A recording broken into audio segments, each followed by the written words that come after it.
Hello guys, अस्सलाम वालेकुम। कैसे हैं आप सब? आप देख रहे हैं मेरा यूट्यूब चैनल में हूँ मैं। तो जैसा कि आपको वीडियो के टाइटल से पता लग गया होगा कि हाँ, आज हम डिस्कस करने लगे कि हाँ, आपको कि चाइना आने तक आपका कितना खर्चा होता है। जब से मैं चाइना में पढ़ने के लिए आया हूँ तो हर कोई यही पूछता है कि चाइना आने तक आपका कितना खर्चा हो जाता है। सो आज हम इसके बारे में डिस्कस करेंगे कि आपको चाइना पहुँचने तक कितने पैसों में आप चाइना पहुँच जाएंगे।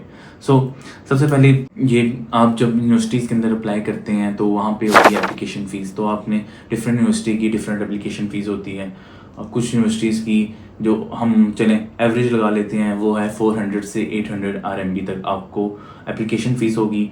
दूसरे नंबर पे आपको HEC वेरिफिकेशन करनी होगी और IBCC से वेरिफिकेशन करनी होगी। इसका हम टोटल कर लेते हैं, ये आपके कम से कम 10,000 रुपये से लेके 12,000 रुपये तक PKR में बन जाएंगे। जो एप्लीकेशन फ़ीस होती है वो 400 से 800 RMB के बीच में होती है। तो ये भी अगर हम PKR में करें तो ये भी बन जाते हैं 15 से 10,000 से 20,000 के बीच में। सो उसके बाद जो हमें मेन, जब आपको एप्लीकेशन फ़ीस जमा करवा देते हैं, अपने सारे डॉक्यूमेंट्स जमा करवा देते हैं, फिर आपको ऑफर लेटर शो होता है। तो उसके ऊपर आपको स्कॉलरशिप मिलती है कि आपको कौन सी स्कॉलरशिप मिली है। तो ये डिपेंड करता है। अगर आपको CSE स्कॉलरशिप मिली है तो आपको जो है सीट बुक कराने के लिए 5,000 RMB होते हैं, वो मिलते हैं, जो रिफ़ंड हो जाते हैं। अगर जब आप चाइना में आते हैं तो आपको रिफ़ंड हो जाते हैं। अगर आपने एडमिशन नहीं बाद में आप चाइना नहीं आया, अगर फ़ीस जमा करा दी तो वो नॉन रिफ़ंडेबल होती है। हाँ, अगर आप यूनिवर्सिटी के अंदर आ गए हैं तो वो रिफ़ंडेबल होती है। तो अगर CSE के आपको स्कॉलरशिप मिली है तो आपने 5,000 RMB पे करने हैं। ये बन जाते हैं 2 लाख रुपए PKR, लेकिन वो आपको रिफ़ंडेबल होते हैं। जब आप चाइना में आएंगे वो आपको वापस मिल जाएंगे। ये सिर्फ आपकी सीट बुकिंग के लिए होते हैं। और अगर आपकी कोई प्रेसिडेंशियल या यूनिवर्सिटी स्कॉलरशिप है या कोई भी स्कॉलरशिप है तो उसके लिए आपको 2,000 RMB पे करने होंगे। ये बन जाते हैं PKR 80,000 और ये भी रिफ़ंडेबल है। ये आपको उसी टाइम पे देने होंगे, बाद में आपके मिल जाते हैं। तो उसके बाद फिर आपका आता है मेन वीज़ा। वीज़े के की जो प्राइस है वो चाइना में अप्लाई करने की वो है 13,500। इसमें भी ऊपर नीचे हो सकता है। जो लास्ट टाइम मैंने चेक की थी वो 13,500 है।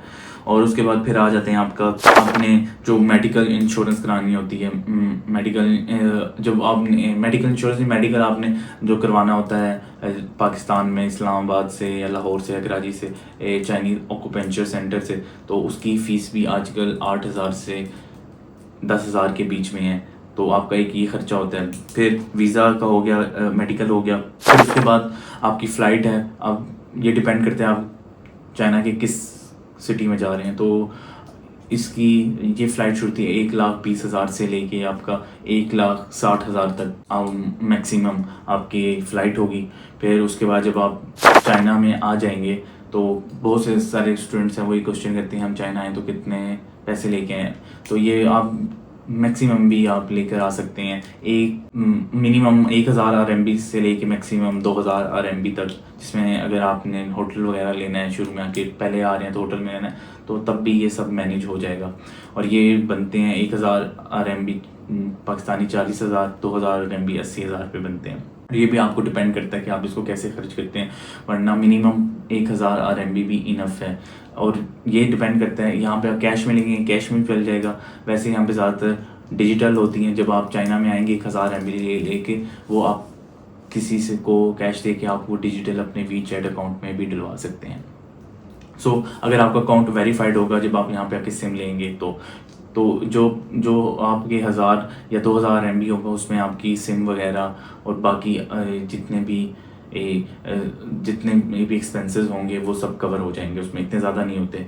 तो उसके बाद जब आप चाइना आ जाएंगे तो जो 1,000 से लेके 2,000 MB लेकर आए होंगे, उसी के अंदर आपने आते साथ ही चाइना के अंदर X1 वीज़ा आपका जो लगा होगा उसको आपने स्टडी वीज़े के ऊपर चेंज कराना होता है। उधर आपको वीज़ा फ़ीस 400 देनी होती है और 400 वीज़ा फ़ीस होती है। और इसके अलावा एक मेडिकल इंश्योरेंस होती है, वो डिपेंड करता है आप पाकिस्तान से ही करवा के आएँ या इधर आके कराएँ, वो होती है 800 RMB की। वो भी बनते हैं अराउंड 32,000। अगर आप CSE स्टूडेंट्स हैं तो आपको इंश्योरेंस भी रिफ़ंडेबल होगी। आपके जो सीट बुक के लिए आपने पैसे दिए हैं वो भी आपको रिफ़ंडेबल हो गए। हाँ, अगर आप दूसरी स्कॉलरशिप्स हैं तो आपको मेडिकल इंश्योरेंस रिफ़ंडेबल नहीं होगी और बाकी जो एक्सपेंसेस हैं वो भी जैसे सीट बुक वाले भी रिफ़ंडेबल नहीं होंगे। लेकिन अगर आप ये टोटल भी करते हैं तो ये आपके मैक्सिमम 3 लाख रुपए बनते हैं। और अगर आप CSE स्टूडेंट हैं तो आपके सिर्फ ये 2 लाख रुपए के अंदर आप चाइना में पहुंच जाएंगे, 2 या 2.5 लाख में। तो गाइस ये हैं चाइना में आने के, पाकिस्तान से चाइना आने तक के एक्सपेंसेस। अगर आपको कोई बात समझ ना आई हो तो आप वीडियो के कमेंट में कोई भी क्वेश्चन पूछ सकते हैं। अगर आपको मेरी वीडियो अच्छी लगी हो तो प्लीज़ लाइक, सब्सक्राइब और बेल आइकन बटन दबाना ना भूलिएगा। खुदा हाफिज़।